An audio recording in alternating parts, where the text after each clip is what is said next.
Hallo liebe Freunde, ich freue mich, dass ihr auch heute wieder hier dabei seid.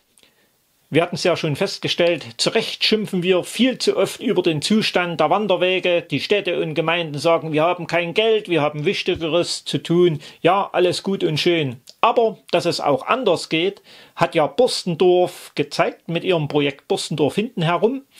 Und auch Gemeinden wie zum Beispiel Witschdorf im benachbarten Tschobautal zeigen, es geht anders.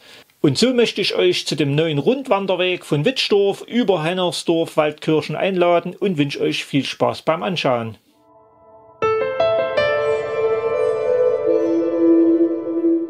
Als Ausgangspunkt für unsere Wanderung gibt es viele Möglichkeiten. Ich persönlich bevorzuge Hennersdorf.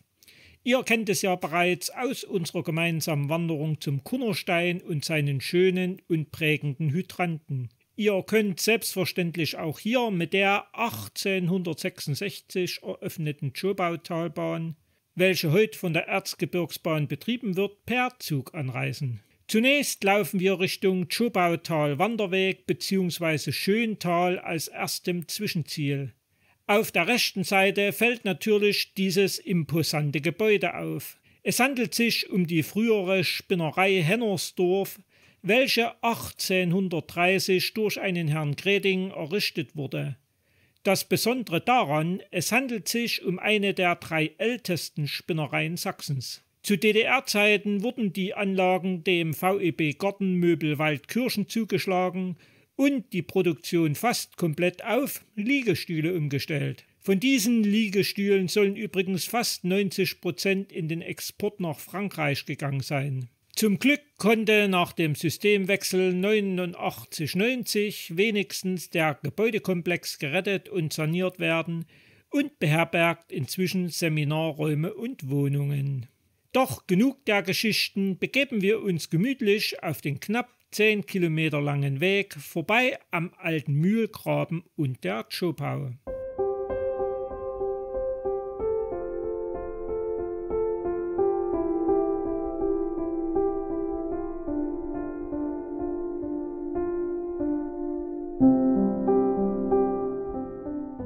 Bevor wir die Brücke nutzen, um die Flussseite der Tschobau zu wechseln, schauen wir noch kurz am Bahndamm aufwärts und sehen diese alte Stützmauer. Hier lag früher ein weiteres Gleis und es wurden die Waggons der Regelspur auf eine Lorenbahn umgeladen. Etwa am Standort der heutigen Brücke befand sich bereits früher eine erste Brücke mit eingelassenen Gleisen für diese Lorenbahn, welche in das Gelände des heutigen Stahlwasserbau Onnen-Krieger führte. Auf der anderen Seite der Tschobau angekommen sind wir im sogenannten Schöntal. Links vom Weg führten übrigens die Gleise dieser Lorenbahn entlang. Auch wenn es ein wirklich schönes Tal hier hinten ist, der romantische Name ist ganz anders entstanden. Denn auch hier wurde 1851 eine Spinnerei errichtet, und zwar vom Sohn des Witschdorfer Erbrichters Zimmermann. 1861 wurde ein Tschobauer Kirchnermeister namens Schön Teilhaber der Fabrik und warum auch immer, das Tal bekam seinen Namen, Schöntal. 1886 brannte jedoch alles ab und der Großindustrielle Max Strobel kaufte das Gelände, errichtete auf den Grundmauern eine Holzschleiferei. Über Holzschliff als Rohstoff für die Papierproduktion sprachen wir ja schon in früheren Filmen. Strobel veranlasste auch den Bau der Brücke bzw. Gleisanlagen. Bei einer der nächsten Wanderungen bei Pockau werden wir Max Strobel und einer weiteren seiner Schleifereien noch begegnen. 1936 wurde diese Holzschleiferei im Schöntal stillgelegt, an Dorothee Krieger verkauft und eine Schlosserei errichtet. Fast 100 Jahre sind vergangen. Und inzwischen wird hier in der 4. Generation produziert. Die Firma Onnen-Krüger hat sich in den letzten Jahrzehnten auf Wehranlagen, Schützen, Fischtreppen, Tore, Geländer und so weiter spezialisiert. Der grünen Markierung folgend steigen wir jetzt in einer Schleife nach oben. Achtung, auf der Wiese aufgepasst! Es geht nicht mehr auf der Baumallee weiter, sondern tatsächlich quer über das Feld. Und vorn an der Kante haben wir einen wunderschönen Ausblick auf das Schöntal bzw. das Tal der Tschobau.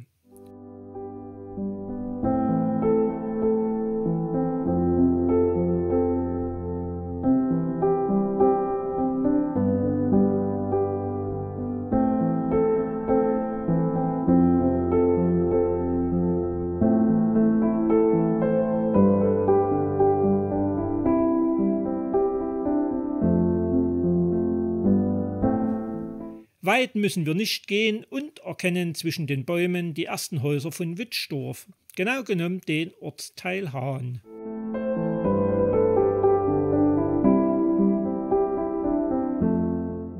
Besonders gut gefallen haben mir die vielen informativen Tafeln am Wegesrand.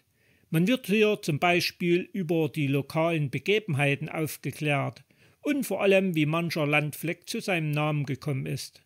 Beispielsweise wusste ich vorher nicht, was es mit Leid und Folge auf sich hat. Wer da noch wissen möchte, wer oder was das Männel ist und vor allem, was es mit kleinen Kindern zu tun hat, der wird hier ebenfalls aufgeklärt.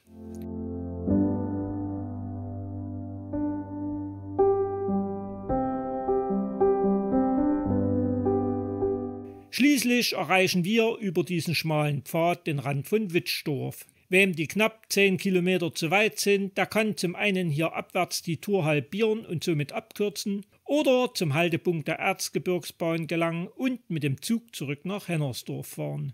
Wir laufen jedoch weiter in Richtung Witschdorf-Mitteldorf durch die Gartensparte hindurch.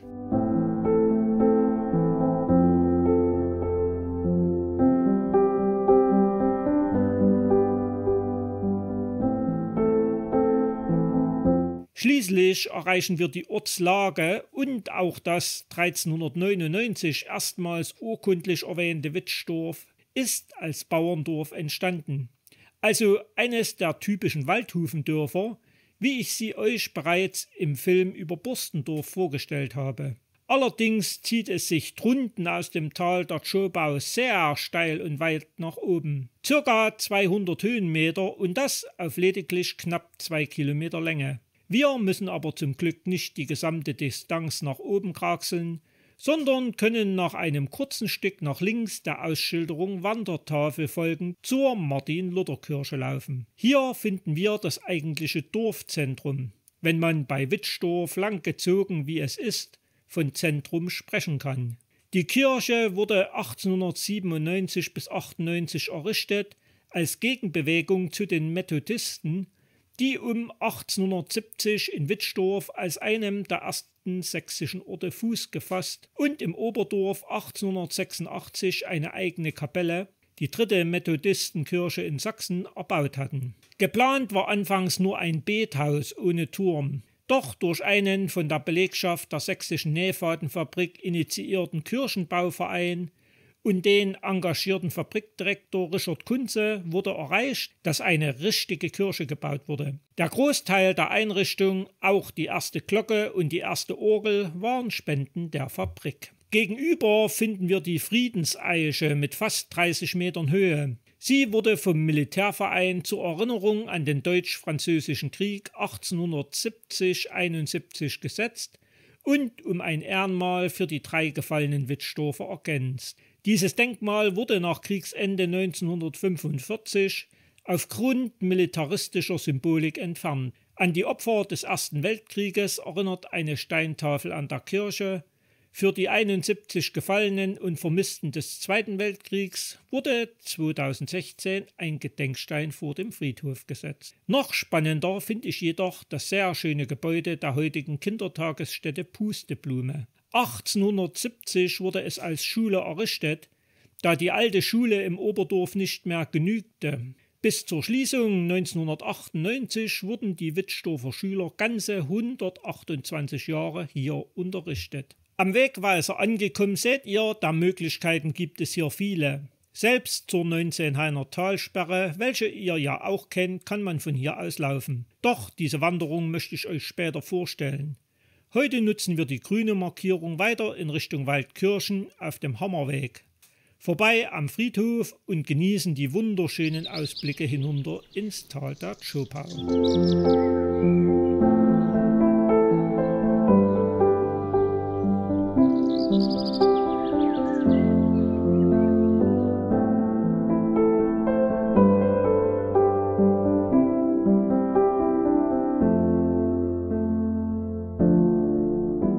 Sie ist nicht zu übersehen. Hoch droben auf ihrem Schellenberg thront die Krone unseres Erzgebirges, die Augustusburg. Wer sich allerdings über diesen merkwürdigen Pappelhain wundert, es gibt dazu eine recht amüsante Geschichte. denn im Jahre 1958 wurde hier eine genossenschaftliche Hühnerfarm gegründet. Um jedoch die Tiere nicht der prallen Sonne auszusetzen, wurden 300 Pappeln angepflanzt, welche Schatten spenden und gleichzeitig Schutz vor Raubvögeln bieten sollten. Da könnte sich manche marktwirtschaftliche Hühnerfarm ein Beispiel nehmen. Jedoch existierte dieses Hühnerparadies lediglich 10 Jahre. 1968 wurde die Hühnerzucht bereits wieder eingestellt.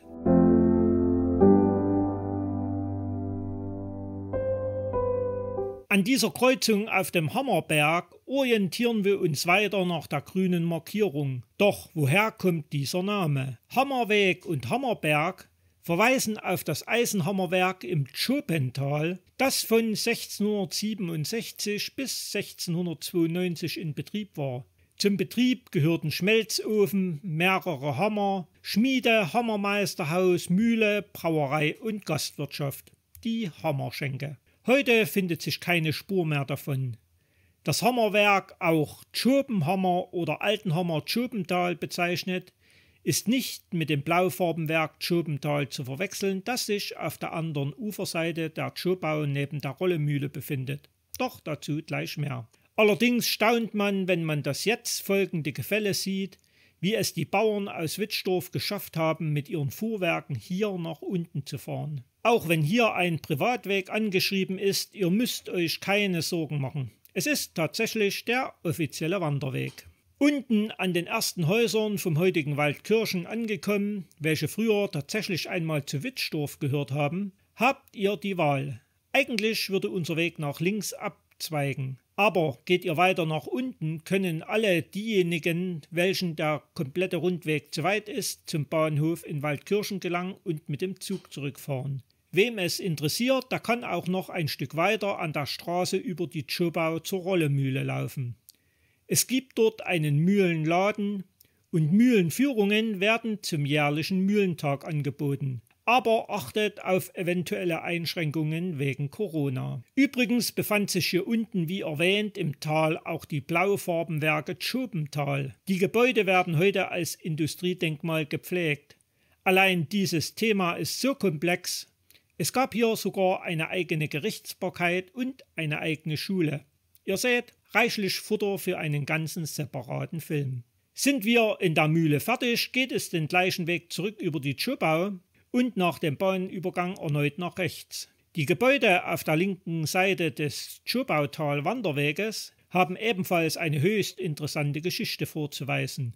Wo heute die Fleischerei Göhler ihren Sitz hat, befand sich bis 1974 die Fruchtsaftfabrik Gustav Heber. Als Destillerie um 1892 gegründet, wurden hier Fruchtweine, Liköre, Schnäpse, Säfte, Sirup, Marmeladen, Limonaden, Kompotte und so weiter produziert. Nach dem letzten Haus biegen wir scharf nach rechts in diesen zwar unscheinbaren, aber idyllischen Pfad ab, an dem wir ja vorhin bereits vorbeigelaufen sind. Das Waldstück wird übrigens Pfaffensruh genannt. Namensgeber war der ehemalige Besitzer Pfaff.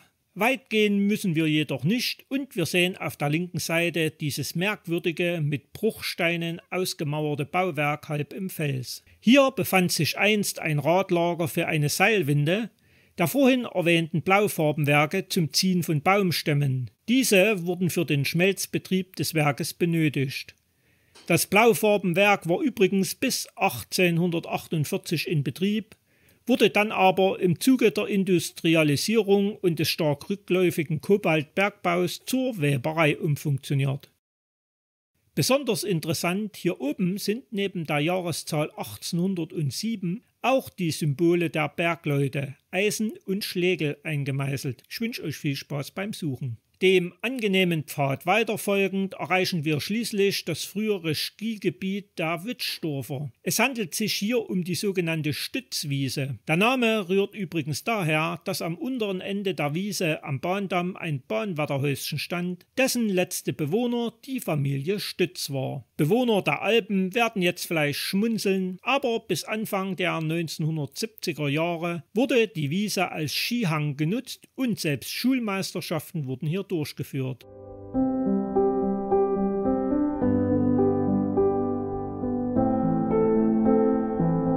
Amüsant auch die Geschichte des früheren Fußballplatzes von Wittstorf. Der befand sich bis 1971 tatsächlich hier unten auf der Wiese. Der Fußballplatz wurde 1931 vom Arbeiter-Turnverein als Turnplatz angelegt. Zu DDR-Zeiten hatte hier die BSG Fortschritt Wittstorf noch bis 1971 gespielt. Es wird berichtet, um den Weg abzukürzen, wäre es sehr beliebt gewesen, trotz Verbots und Kontrollen, einfach die Gleise als Zugangsweg zu benutzen und über die Brücke zu gehen.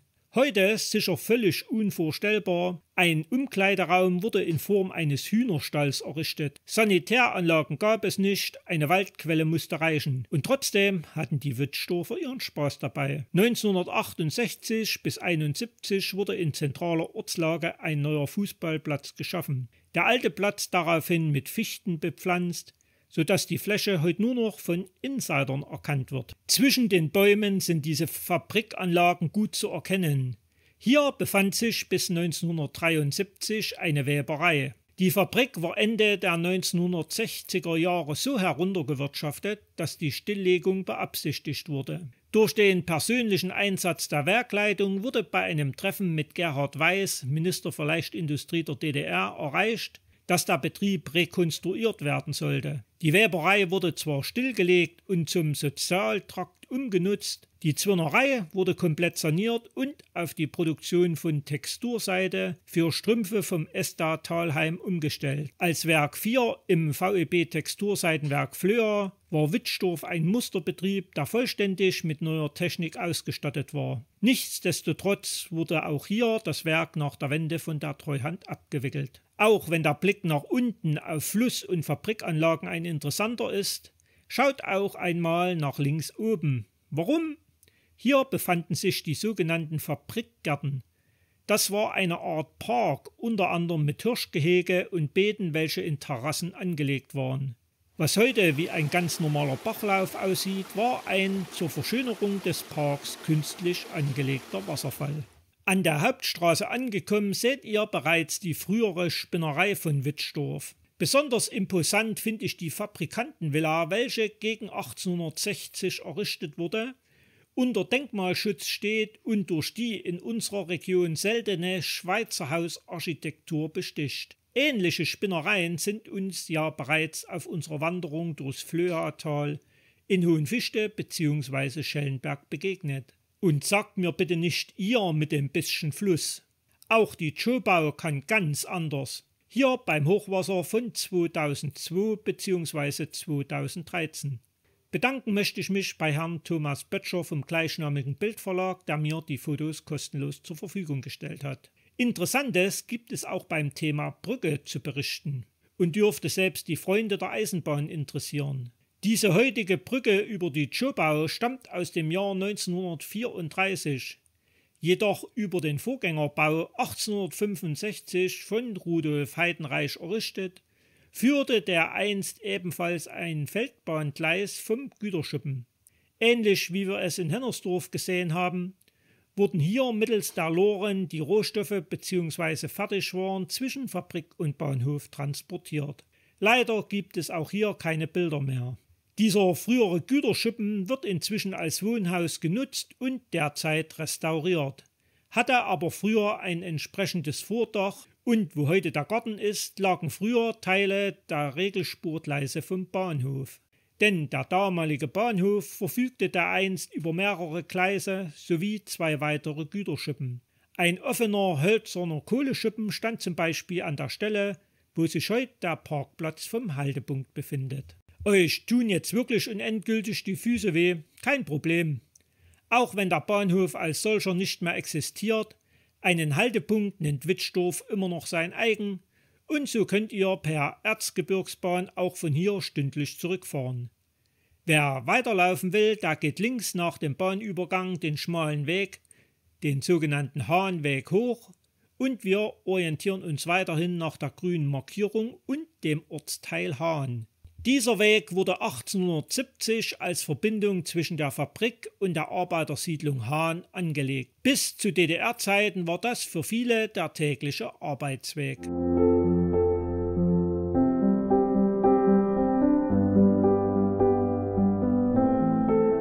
Ich hatte es vorhin bereits angesprochen, auch von hier besteht die Möglichkeit, über Birnischen zu den Neunzenhainer Talsperren zu laufen. Ein kleines Stück und wir erreichen Haan, die Idylle pur. Errichtet wurde diese kleine Siedlung 1860 durch den bereits angesprochenen Spinnereibesitzer Heidenreich und befand sich ursprünglich auf Waldkirchener Flur. Auf dem Sächsischen Meilenblatt von 1788 ist die Flur als Loshaine verzeichnet.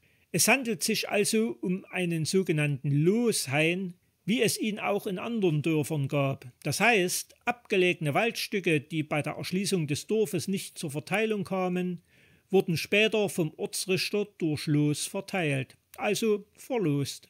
Später wurde aus dem Flurnamen Hain und schließlich auf das uns heute gebräuchliche Hahn verkürzt. 1871 wurde dann begonnen, hier eine kleine Arbeitersiedlung mit kleinen, ca. 20 Quadratmeter großen Wohnungen zu bauen. Diese Arbeiterkolonie, in der zeitweise fast 150 Menschen wohnten, wurde bewusst weit ab von den Beamtenwohnhäusern rund um die Fabrik angelegt. Denn im Unterdorf von Wittstorf wohnten früher die Meister und Direktoren, und diese wollten die Arbeiter nicht in ihrer Nähe haben. Wenige Meter entfernt liegt unter uns die frühere Färberei, das erste Gebäude auf dem Hahn. Bis zum Bau der Zschopautalbahn wurden die produzierten Garne hierher gefahren, gefärbt und gebleicht. Das klare Wasser des Staubenbachs, so die amtliche Bezeichnung, im Volksmund dagegen Mürbitzbach oder Hahnbach genannt, war dazu bestens geeignet. Zur besseren Kommunikation zwischen Fabrik und Färberei wurde 1881 ein Telefonkabel gezogen und damit eines der ersten Telefone in der Region in Betrieb genommen, wenn auch nur mit einer Distanz von knapp 1 Kilometer. Das Hauptgebäude der Färberei wurde 1922 zum Wohnhaus umgenutzt, der Schornstein abgerissen, der Fachwerkschuppen, Färbe- und Trockenraum linker Hand ist jedoch noch im Originalzustand erhalten. Im Volksmund wurde die Färberei übrigens Sibirien genannt, weil sich bedingt durch das Bachtal hier die kälteste Stelle von Wittstorf befand. Ihr seht, die Bezeichnung Sibirien ist keine Seltenheit. Ähnliches kennen wir ja auch schon aus Karlsfeld oben im Erzgebirge. Wieder unten an der Zschopau angekommen, finden wir dieses lauschige Plätzchen. Schon unsere Vorfahren wussten das zu schätzen, und so war diese Stelle früher ein beliebtes Ausflugsziel. Ein findiger Gastwirt aus Wittstorf machte sich das zunutze und verkaufte per Bauchladen Getränke, Süßigkeiten und diverse Rauchwaren. Weiter führt uns unser Weg, wie ihr sehen könnt, sehr romantisch über diesen Pfad, dem sogenannten Wasserrand. Dieser Weg wurde um die Jahrhundertwende für die bereits an der Badestelle erwähnten Chemnitzer Sommerfrischler angelegt. Vor einiger Zeit war allerdings der Weg kaum noch begehbar durch umgestürzte Bäume und Wildwuchs. Neuerdings freut mich jedes Mal, wenn ich hier bin, dass dieser romantische Pfad wieder so schön freigelegt und zugänglich gemacht wurde. Mit diesen angenehmen Bildern erreichen wir schließlich wieder das Schöntal. An dieser Stelle möchte ich es nicht versäumen, ein ganz herzliches Dankeschön an die Arbeitsgruppe der Heimatstube Wittstorf auszusprechen. Sie haben mir viele der wunderbaren historischen Fotos zur Verfügung gestellt und mir mit vielen Insider-Informationen über Wittstorf geholfen. Wir gehen entspannt vorbei an der kleinen Bungalow-Siedlung zu unserem Ausgangspunkt, dem Bahnhof in Hennersdorf. Und hier warten bereits in beide Richtungen die Züge in Richtung Chemnitz bzw. Kranzahl für die Heimfahrt auf uns.